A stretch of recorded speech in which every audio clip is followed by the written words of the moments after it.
Hai guys, perkenalkan nama saya adalah Putri Dwita dengan NPM 2341047. Materi yang saya ambil yaitu model dan definisi dari komunikasi interpersonal. Materi tersebut ada 7 nih. Pertama ada definisi komunikasi, yang kedua ada komponen komunikasi interpersonal, yang ketiga ada tujuannya, yang keempat ada karakteristik, yang kelima ada proses komunikasi, yang keenam ada model komunikasi interpersonal, yang terakhir ada hambatan komunikasi interpersonal. Pertama-tama aku jelasin tentang komunikasi interpersonal. Komunikasi interpersonal Komunikasi interpersonal adalah proses pertukaran pesan antara dua orang atau lebih. Selanjutnya ada definisi komunikasi.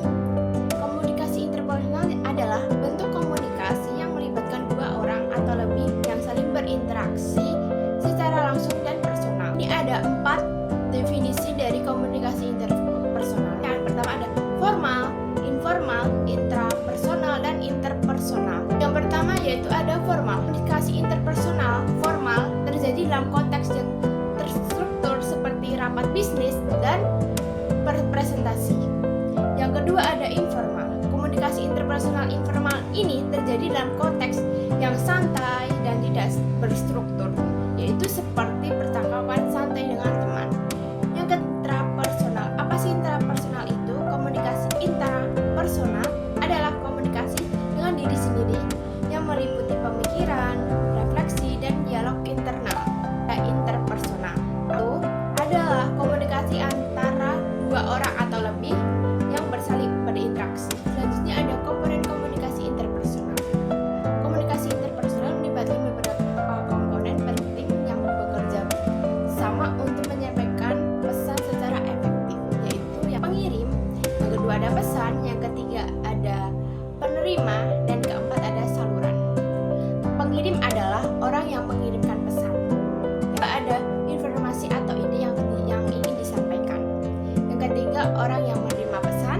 Keempat ada saluran. Saluran adalah media yang digunakan untuk menyampaikan pesan. Tujuan komunikasi interpersonal. Tujuannya yaitu komunikasi ini ada dari informasi, persuasif, dan hubungan. Yang pertama ada informasi. Memberikan informasi atau instruktur kepada orang lain. Yang ada persuasif yaitu mempengaruhi orang lain untuk melakukan sesuatu. Ada hubungan. Apa sih? Membangun atau memelihara hubungan dengan orang lain. Selanjutnya ada karakteristik komunikasi interpersonal.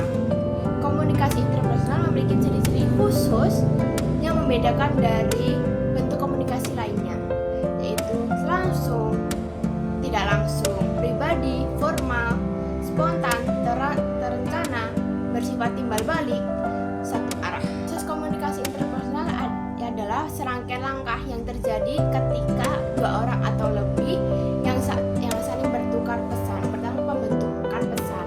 Pengirim membentuk pesan yang ingin disampaikan. Yang kedua ada pengirim pesan. Ini mengirimkan pesan melalui saluran tertentu. Penerima pesan.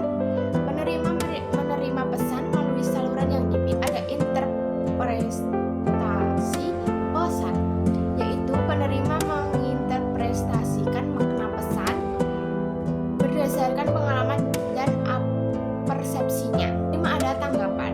Penerima memberikan tanggapan atau umpan balik kepada pengirim. Selanjutnya ada model komunikasi interpersonal. Ada banyak nih model komunikasi interpersonal yang menggambarkan proses komunikasi dengan berbagai perspektifnya.